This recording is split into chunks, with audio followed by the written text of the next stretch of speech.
La Bible révèle que la fin de toute chose est proche et que Dieu appelle tout homme à pouvoir se réjouir de la seconde venue de Jésus-Christ. L'objectif de cette présentation est de vous préparer à être du nombre de ceux qui gardent les commandements de Dieu et le témoignage, la foi de Jésus-Christ.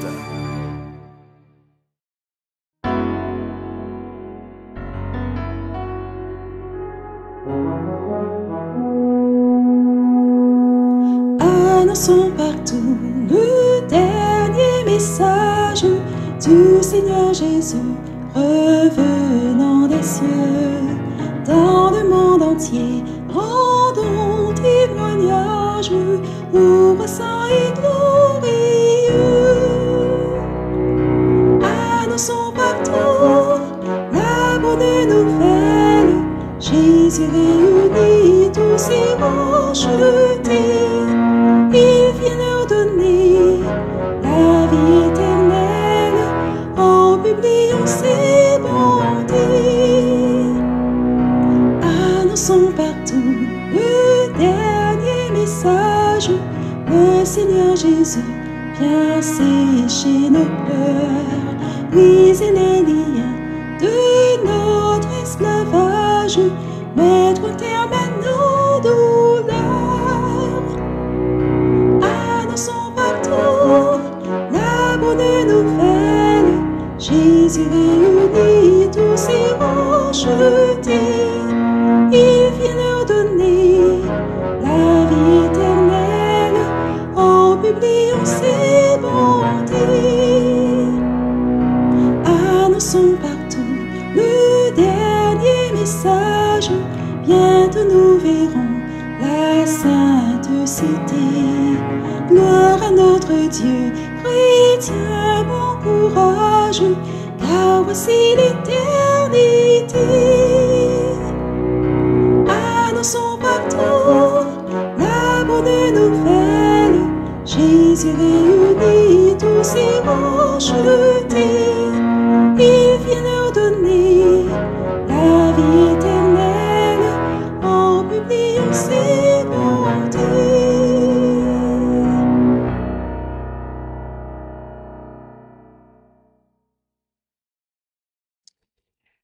Eh bien, je dis bonjour à toutes et à tous et bon sabbat à chacun. Et quel que soit l'endroit où vous écoutez ce message, que ce soit en direct ou en différé, sur écran ou à la radio, que la paix de Dieu notre Père et de Jésus-Christ son Fils, notre Seigneur, soit avec chacun d'entre nous. Et nous allons commencer à cette nouvelle étude de notre série sur le livre du prophète Daniel avec la prière. Et je voudrais vous inviter, là où c'est possible, à pouvoir invoquer la présence du Seigneur en prenant la position qu'il convient.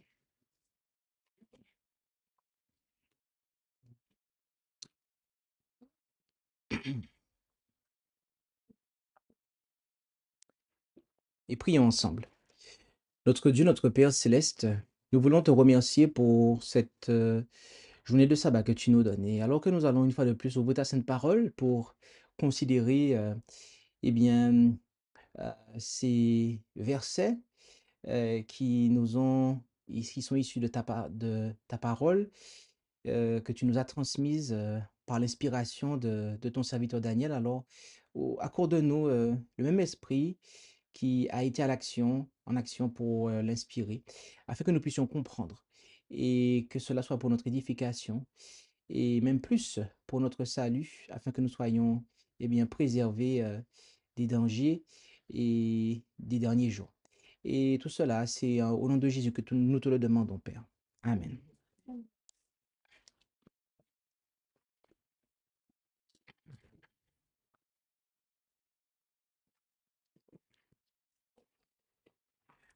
Nous sommes dans notre 75e étude de notre série sur le livre du prophète Daniel.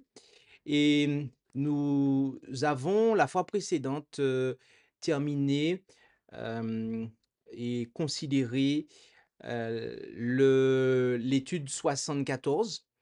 Et lors de cette étude, qu'avons-nous vu? Petit questionnaire. Nous avons vu, eh bien, que le bouc à la corne brisée remplacé par 4 cornes représentait la Grèce.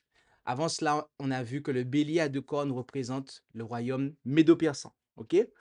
Et donc aujourd'hui, nous allons aller de l'avant et nous allons considérer, eh bien, le verset 9, le verset 9 du chapitre 8.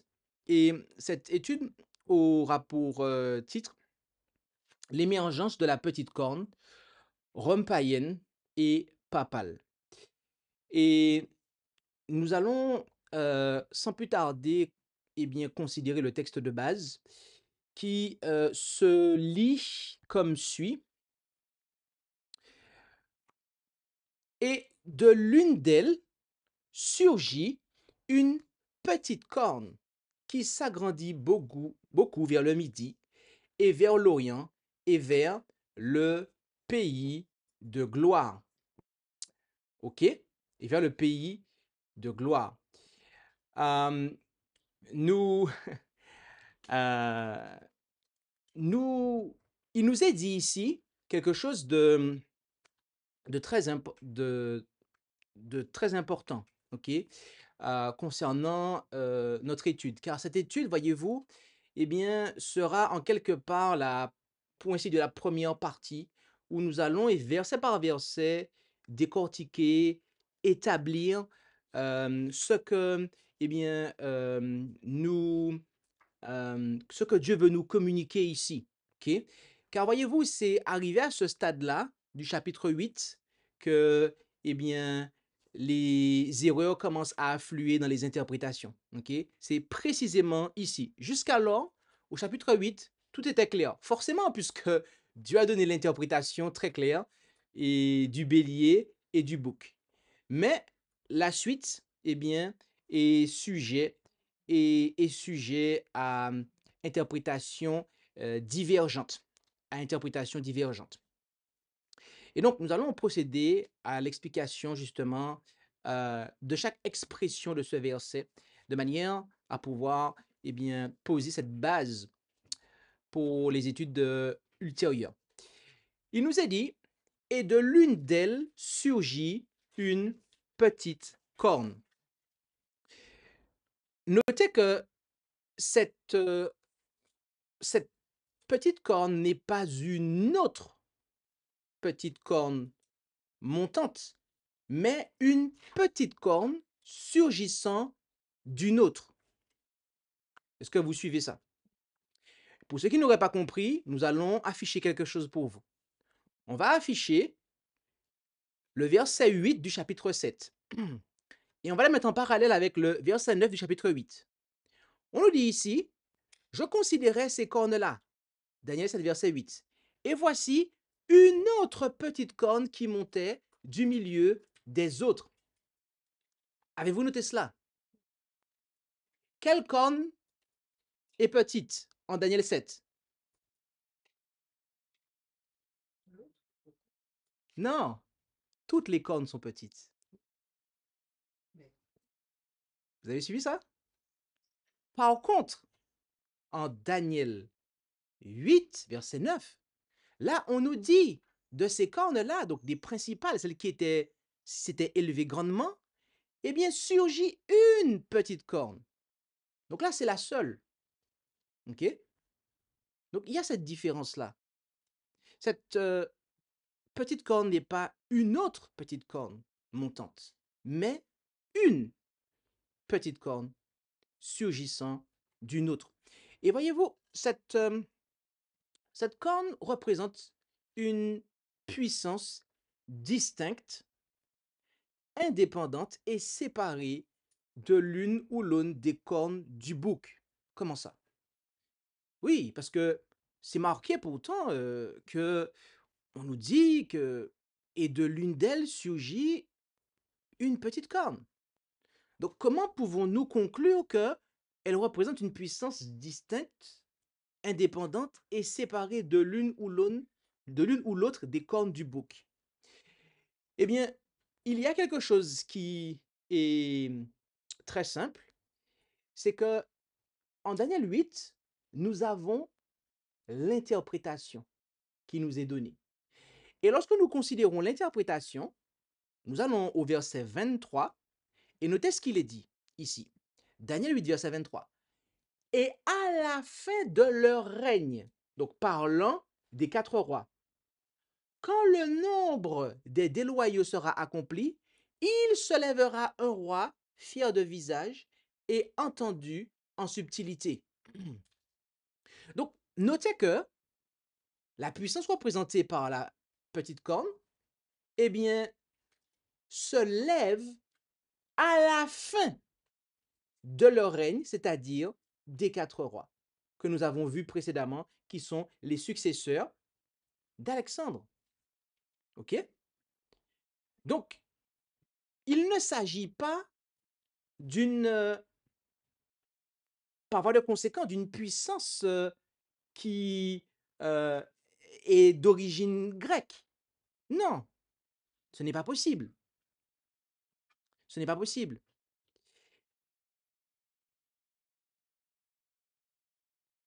Elle surgit après la division de l'Empire grec, cette puissance, nous présente le verset 23. Elle est introduite dans la prophétie au moment où, à partir de la corne conquise du bouc, elle part à la conquête de nouveaux territoires dans d'autres directions. Et c'est pour cela qu'elle est apparue au prophète comme sortant de l'une des cornes du bouc. Ok? C'est pour cela. Et cette précision, bien-aimée, est capitale pour comprendre que cette corne ne représente pas, eh bien, la puissance que beaucoup de théologiens évangéliques, même protestants, eh bien, pensent qu'elle représente. Dans le commentaire de Robert Jamieson and A.R. Fawcett and David Brown, Commentary Critical and Explanatory on the World Bible, volume 1, 637, il a été dit que la petite corne mentionnée en Daniel 7, verset 8 apparaît comme la 11e corne après les 10 précédentes. En Daniel 8, verset 9, il ne s'agit pas d'une 5e corne indépendante après les 4 précédentes, mais elle surgit de l'une des 4 cornes existantes. Donc déjà là, il ne tient pas compte du verset 23 pour dire ce qu'il dit là. Mais il conclut en disant, en tout cas cet extrait, cette corne est décrite comme un roi au visage féroce, etc. Il s'agit d'Antiochus Épiphane. Voilà la conclusion, la conclusion à laquelle arrivent eh bien, bon nombre de théologiens en ce qui concerne la corne du chapitre 8 du livre du prophète Daniel. OK? Beaucoup arrivent à cette triste conclusion-là. Mais comme ce que nous avons vu tout à l'heure, nous avons dit que c'est capital pour comprendre que cette corne ne représente pas Antiochus Épiphane, comme le soutiennent certains, mais une puissance postérieure et plus vaste. En effet, Antiochus Épiphane ne saurait correspondre ni par la chronologie, ni par l'ampleur des actions décrites dans les versets suivants. Et nous allons voir, eh bien, 10 raisons pour lesquelles cette corne ne peut pas représenter Antiochus Épiphane. Combien avez-vous de doigts? 10. 10, d'accord. Alors, on va donner 10 raisons pour lesquelles cette corne ne peut pas représenter Antiochus Épiphane, de sorte que vous pourrez les comptabiliser sur vos doigts, et car c'est, je vous l'ai dit encore, c'est arrivé à ce stade-là de la prophétie du chapitre 8 que les pancartes commencent à être, eh bien, embrouillées, qu'on commence en fait à s'en mêler les pinceaux. Et du coup, tout le reste après eh bien, s'en va et dans une direction erronée. Première raison, la petite corne est distincte des 4 principales cornes. Et on a vu ça au verset 23 du chapitre 8. Daniel 8, verset 23 indique qu'elle apparaît à la fin du règne des rois grecs. Cela indique une origine différente, voire ultérieure à l'empire grec immédiatement divisé. Or, Antiochus Épiphane est issu d'une des 4 divisions majeures de l'empire d'Alexandre, en particulier la branche syrienne des Séleucides. Donc, c'est la première raison pour laquelle Antiochus Épiphane ne peut pas être représenté par cette petite corne. La deuxième raison, c'est qu'Antiochus Épiphane n'apparaît pas après la division grecque. Il n'est pas un petit royaume surgissant postérieurement, mais un successeur dynastique d'un des 4 généraux, à savoir Séleucos. La corne apparaît plus tardivement dans l'histoire prophétique, après une plus longue période de domination grecque, ce qui invalide la chronologie d'Antiochus. La troisième raison, la petite corne s'étend vers plusieurs directions et va jusqu'au pays glorieux. Daniel 8, verset 9 indique qu'elle s'agrandit vers le midi, vers l'Orient et vers le pays de gloire. Bien-aimé, Antiochus Épiphane n'a jamais conquis l'Égypte, c'est-à-dire le sud. Il ne s'est pas étendu au-delà de la Syrie et, de manière significative, en ce qui concerne la Palestine, c'est pareil. Son influence géopolitique était régionale et limitée, ce qui ne correspond pas à la vaste extension géographique qui nous est décrite ici. Quatrièmement, la petite corne s'élève jusqu'à l'armée des cieux et au prince de l'armée. On va revenir, on va voir tout ça en détail. Hein. On va repasser tout ça en détail, notamment ces versets-là qu'on cite déjà. Mais on donne le listing ici déjà. La petite corne s'élève jusqu'à l'armée des cieux et au prince de l'armée. Notez qu'elle attaque en définitive le royaume de Dieu. Okay? Ces symboles ont un sens spirituel, on pourrait dire cosmique, indiquant une attaque contre le royaume de Dieu. Or, voyez-vous, Antiochus a profané, il est vrai, le temple juif, mais cela ne correspond pas à ce qui nous est décrit ici. Cela ne correspond en aucune manière à une guerre qui a été menée contre le chef de l'armée, à savoir le Christ, puisque à quel moment a-t-il vécu? À l'époque du Christ? Non, non. Cinquième raison.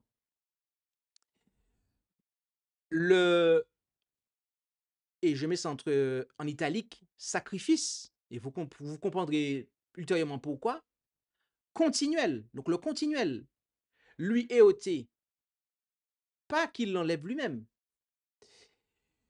Daniel 8.11 emploie la voix passive.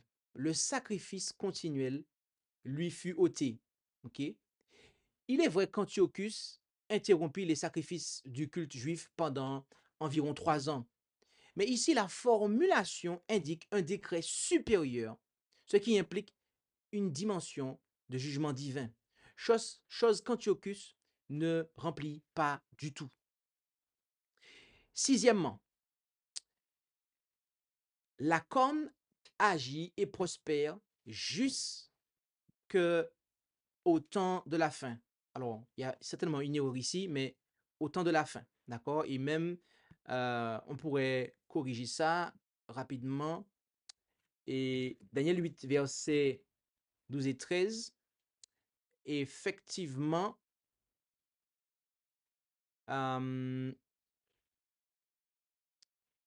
C'est ça. Alors, Daniel 8, 12 et 13 indique que la corne agit jusqu'à la purification du sanctuaire, tel qu'on peut le voir au verset 14. Soit, eh bien, à l'issue de la période des 2300 soirs et matins. Combien de temps Antiochus a-t-il régné?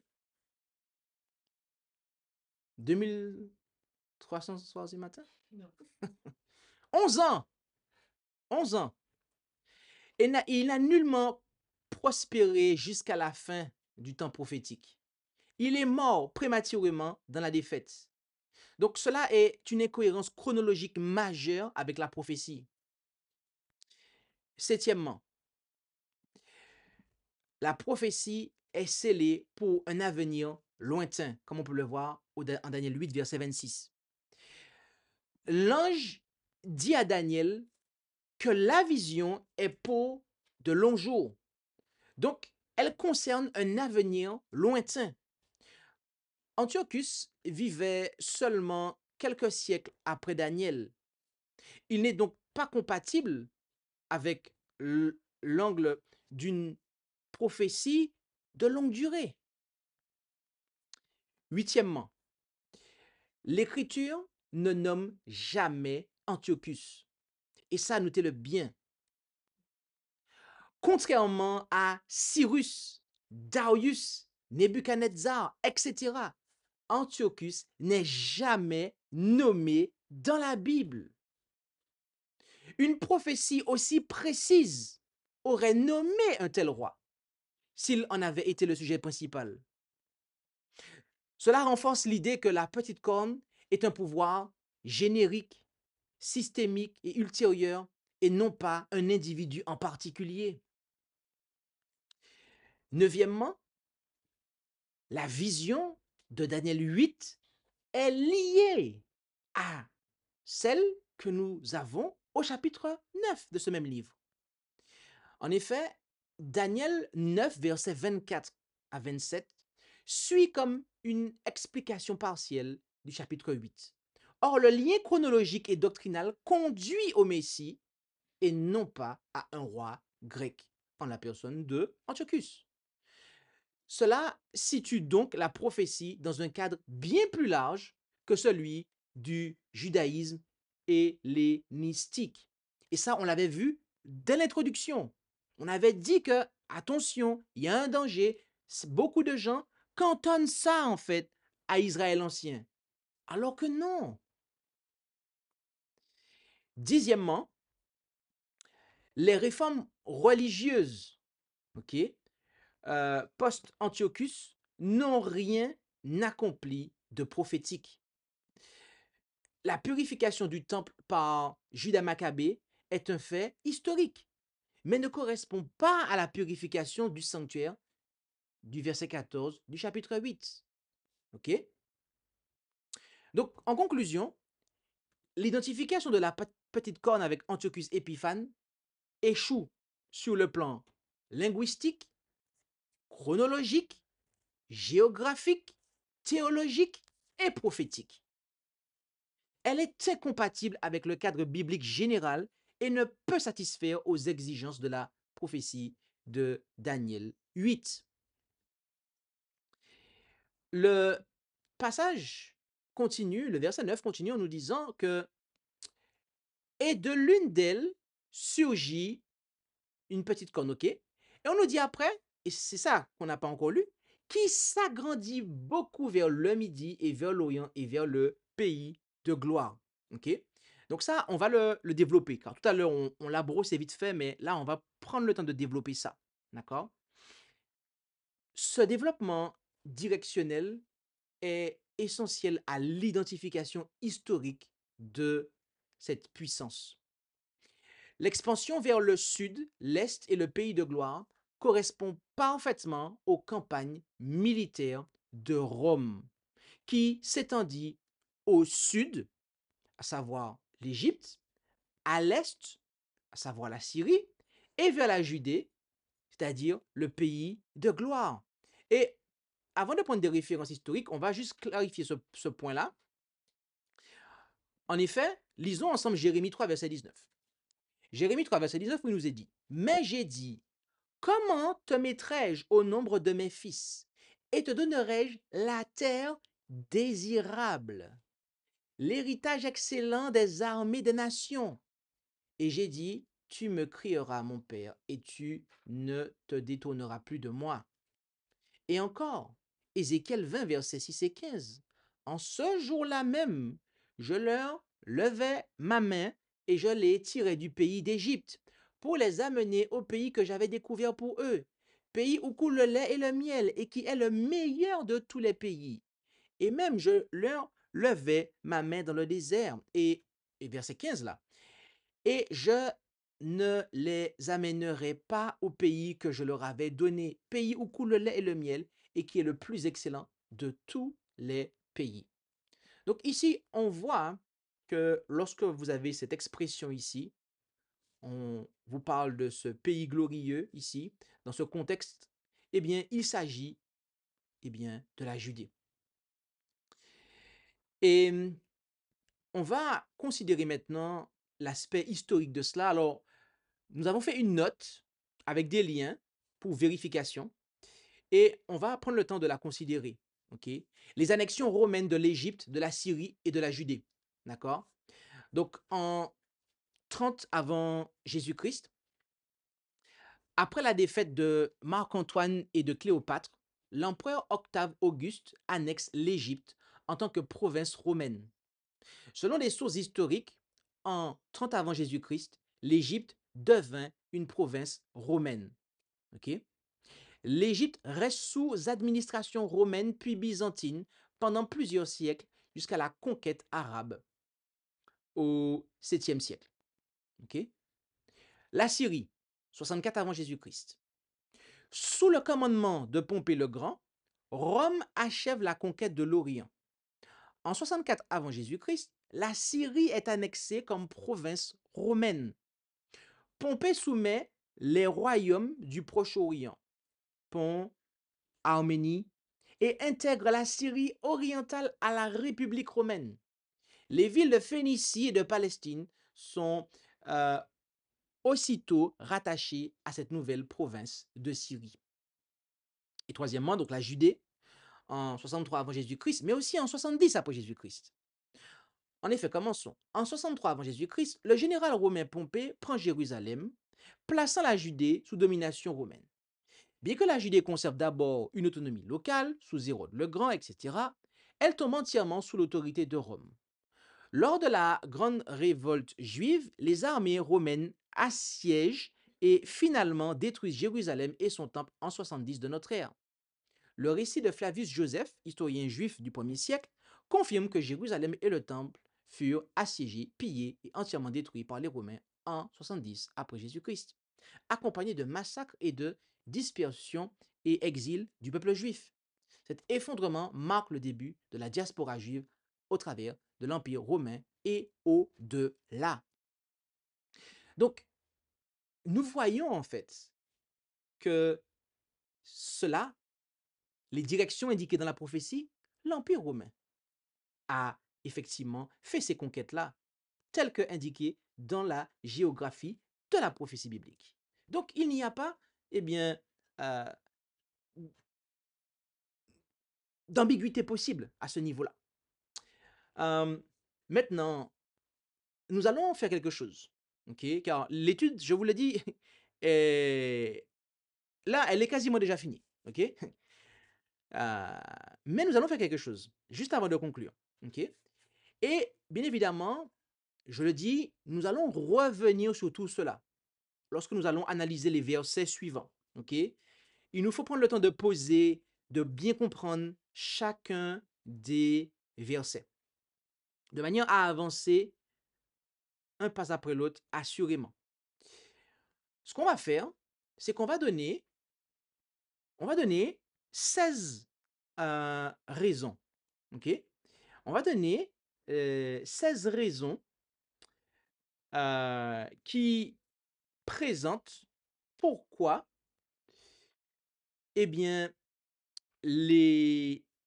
cette corne représente et ne peut que représenter Rome. Ok? 16 raisons. Faisons cela ensemble. Donc, les raisons pour lesquelles la corne de Daniel 8 ne peut que représenter Rome. OK? 16. Il y en a 16. On va les énumérer ensemble. Premièrement, la succession logique des empires prophétiques. Le contexte prophétique de Daniel 8 suit la même trame que Daniel 2 et Daniel 7. Dans ces visions, Rome succède à la Grèce comme quatrième puissance universelle.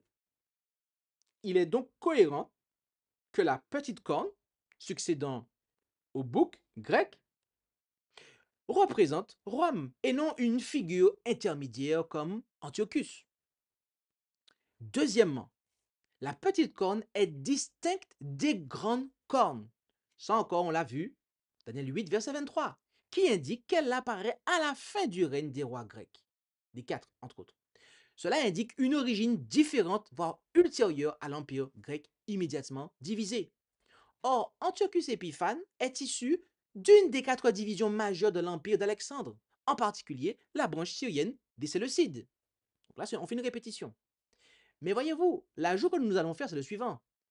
C'est que Rome conquit la Macédoine en 168 avant Jésus-Christ, avant son intervention avec Israël en 161 avant Jésus-Christ. OK? Et c'est là le point, en fait. OK? C'est là le point. C'est lorsqu'on nous dit que, oui, mais c'est une petite corne qui surgit d'une autre. Mais c'est justement, c'est que Rome, ils ont conquis la Macédoine. Or, la Macédoine était l'un des morcellements de l'empire d'Alexandre. Et c'est ainsi que la prophétie s'accomplit. En tout cas, c'est comme ça qu'on comprend la prophétie. Okay? Rome existait déjà avant, mais c'est juste qu'ils ont conquis la Macédoine. Et de là, ils se sont élevés sur l'un des morcellements, l'un des 4 morcellements de l'empire d'Alexandre, en fait.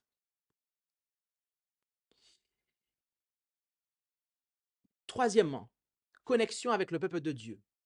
Rome entre dans le récit prophétique au moment où elle se lie à Israël. Voir l'alliance juive de 161 avant Jésus-Christ. Ce qui respecte la règle que les puissances prophétiques n'apparaissent que lorsqu'elles interagissent avec le peuple de Dieu. Il y a des gens qui peuvent se dire, oui, mais pourquoi on ne parle pas du Vietnam dans la Bible? Oh, pourquoi on ne parle pas de la Corée du Nord? Oh, pourquoi on ne parle pas de la Chine? Ah, peut-être du Bénin? Eh, le Gabon? Eh! Mais, je veux dire, en termes à l'époque biblique, qu'est-ce que ces pays-là ont à voir avec le peuple de Dieu, en fait? Dieu ne mentionne et ne parle que des puissances qui ont un rapport, qui vont jouer un rôle en rapport avec son peuple, notamment en termes de persécution, entre autres.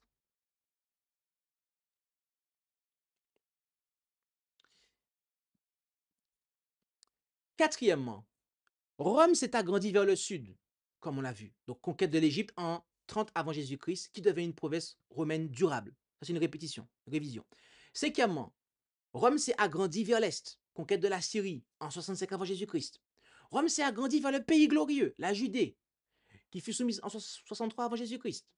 Rome détruisit Jérusalem en l'an 70 et dispersa le peuple juif. Voilà, ça c'était une petite révision. La petite corne s'élève contre l'armée des cieux, septièmement. D'accord? On va le voir, on va développer tout ça, mais on le dit rapidement. Hein. C'est juste pour que toutes les raisons soient condensées en une seule vidéo, et après on va développer ça. Cela représente les autorités religieuses et spirituelles, ok, du peuple de Dieu. Rome, en particulier dans sa phase païenne, car ce que l'on voit ici, c'est qu'en fait, il y a 2 phases à Rome ici. La phase païenne et la phase, on va le voir plus tard, une phase papale. Eh bien, en particulier dans sa phase païenne, persécuta les croyants juifs et chrétiens, renversant les autorités morales et spirituelles. Huitièmement, elle s'élève contre le prince de l'armée. On va le voir dans une étude ultérieure, que le prince de l'armée est identifié au Messie. Et oui, Rome, la Rome païenne, c'est bel et bien elle qui a fait. C'est pas elle qui a en tout cas voulu, mais en tout cas, c'est ses mains qui ont fait que Jésus a été crucifié en fait. Seul Rome accomplit cette prophétie en exécutant Jésus. Antiochus ne l'a pas fait. Neuvièmement, le continuel. OK? Et on va voir pourquoi on dit le continuel. On verra ultérieurement pourquoi je dis le continuel. Pointerai la ligne. Le continuel est ôté par la petite corne. OK? La Rome païenne est associée au continuel et la Rome papale à la transgression de la désolation. La transition entre ces deux formes est prophétisée ici. Alors, si vous n'avez pas compris ce que j'ai dit là, ne vous inquiétez pas, on va revenir dessus. D'accord? Ne vous inquiétez pas, on va revenir dessus. Dixièmement, un camp, je précise bien un camp, parce que c'est ce que le texte original dit, fut donné contre le continuel. Cela fait référence à la conversion des tribus à la foi catholique. Bien qu'elles aient détruit Rome païenne, eh bien, ils ont contribué à l'établissement de la Rome papale, agissant en tant que bras armé du système. Onzièmement, elle jette la vérité par terre et prospère. La Rome papale a rejeté les vérités bibliques, les remplaçant par la tradition, les indulgences, la messe, ok, la confession aux prêtres, etc., tout en prospérant politiquement pendant des siècles.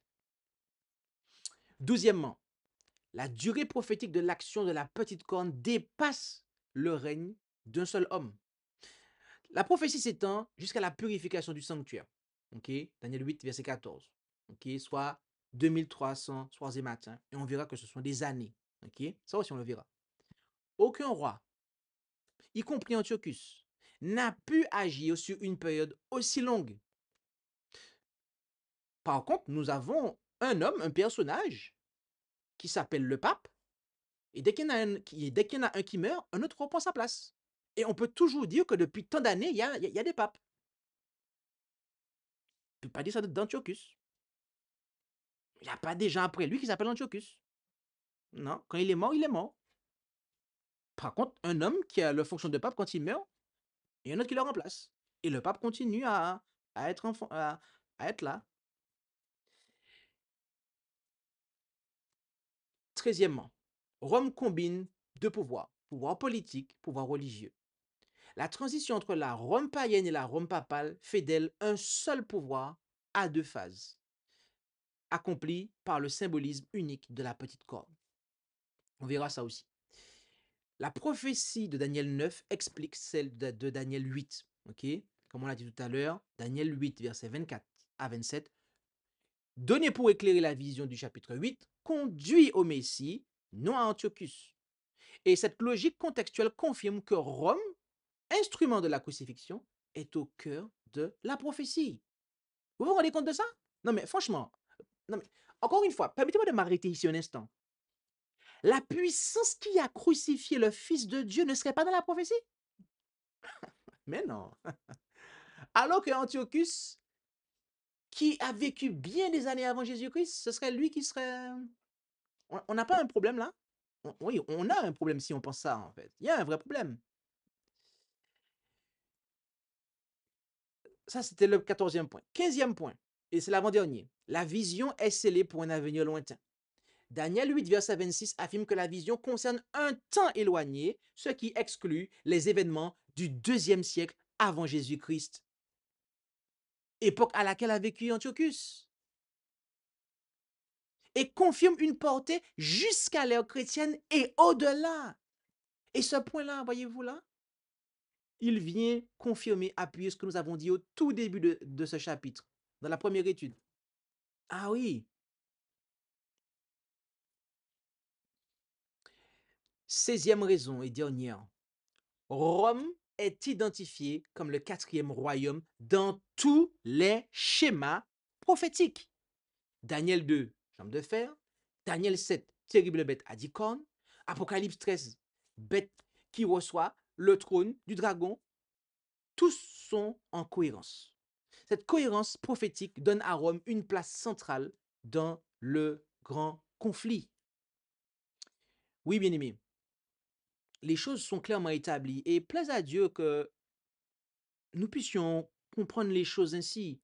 Plaise à Dieu que nous puissions véritablement, eh bien, peser chacune de ces raisons, de manière à ce que, eh bien, le poids écrasant de ces raisons combinées puisse, si toutefois nous avons, eh bien, erré quant à l'identité de cette petite corne, eh bien, puisse nous aider à être au clair sur cela, de manière à ne pas être en incohérence avec le reste des prophéties bibliques.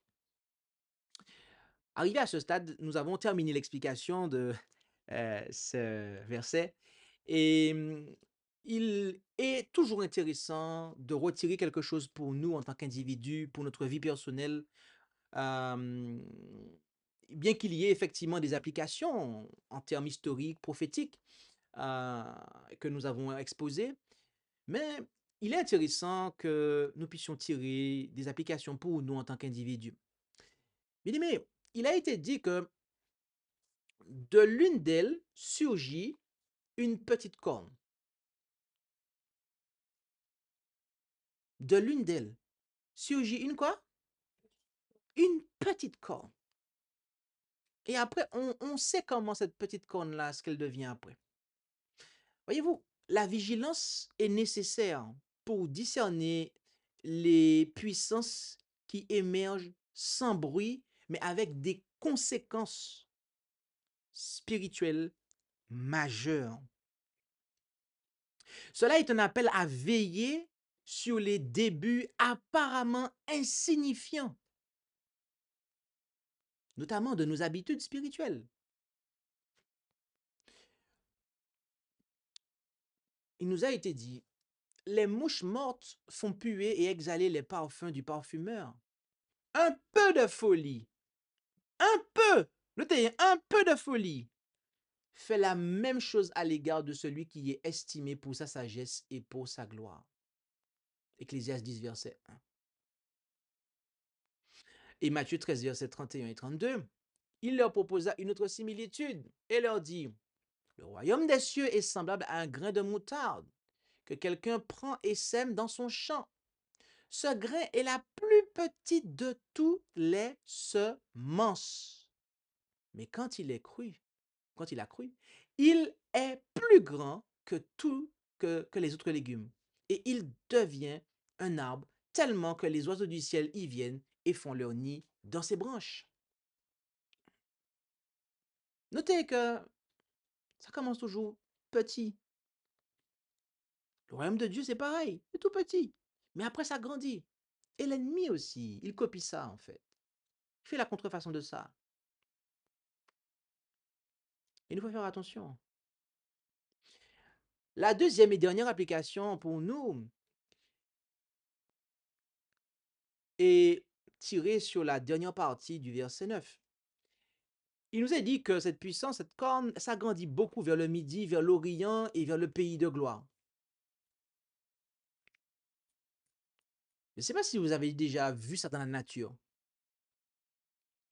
Vous avez déjà vu un arbre qui pousse dans toutes les directions? Vous avez déjà vu une corne littérale pousser dans toutes les directions? Non, quand un arbre pousse, il pousse dans une direction. Quand vous n'allez pas voir, même si vous allez en Martinique, sur un cocotier, vous ne verrez pas un cocotier pousser au nord, à l'est, à l'ouest. C'est pas possible. Voilà. Mais là, on a une puissance qui pousse dans trois directions, en fait. D'accord? Le sud, l'Orient et le pays de gloire. Bon.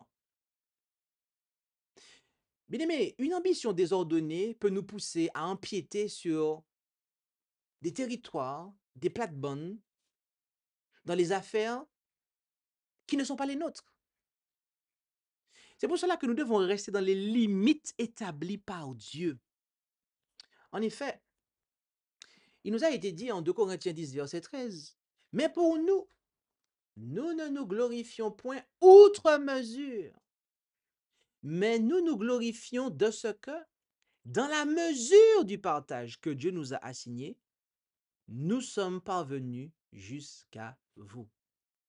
Notez, on doit vraiment ne pas aller au-delà de ce que Dieu nous a donné, de ce que Dieu nous a départi. Et c'est Deutéronome, après avoir lu 2 Corinthiens 10, verset 13, on va lire Deutéronome 32, verset 8. Quand le souverain partageait les nations, quand il séparait les enfants des hommes les uns avec les autres, alors il établit les bornes des peuples selon le nombre des enfants d'Israël. Oui, Dieu a mis sa main dans la dispersion des nations. C'est lui qui a confondu les langages à Babel. C'est lui qui fait que toi, tu habites à Ébry-Couronne, toi, tu habites à Damary-Lélis, toi, tu habites à Saint-Désiré, toi, tu habites à... etc., etc. Dieu nous a non seulement placés géographiquement, mais aussi il nous a, eh bien, donné la gestion de telle ou telle chose. Et on doit vraiment faire attention de s'occuper à ce dont Dieu nous a donné et à ne pas empiéter sur ce qui ne nous appartient pas. Plaise à Dieu que nous puissions, eh bien, être instruits à l'égard de ces choses et que notre connaissance prophétique et de la parole prophétique puisse augmenter et se parfaire de sorte que nous soyons, eh bien, toujours plus eh bien, intelligents à l'égard des voies de Dieu pour l'humanité. Que Dieu nous bénisse tous et nous allons prier après le chant-thème.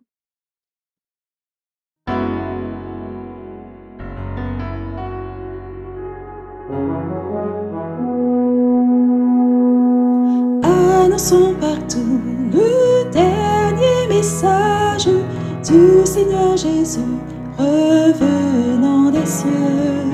Dans le monde entier, rendons témoignage au roi saint et glorieux. Annonçons partout la bonne nouvelle. Jésus réunit tous ses rachetés. Il vient leur donner la vie éternelle en publiant ses bontés. Annonçons partout le dernier message. Le Seigneur Jésus vient sécher nos pleurs, briser les liens de notre esclavage, mettre un terme à nos douleurs. Annonçons partout la bonne nouvelle. Jésus réunit tous ses rachetés. Il vient leur donner la vie éternelle en publiant ses bontés. Annonçons partout le dernier message. Bientôt nous verrons la sainte cité. Gloire à notre Dieu, chrétien, bon courage, car voici l'éternité. Annonçons partout la bonne nouvelle. Jésus réunit tous ses rachetés. Il vient leur donner la vie éternelle en publiant ses bontés.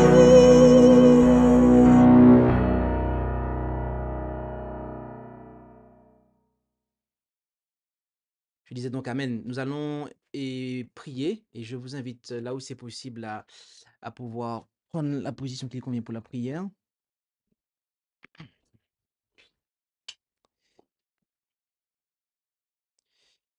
Prions.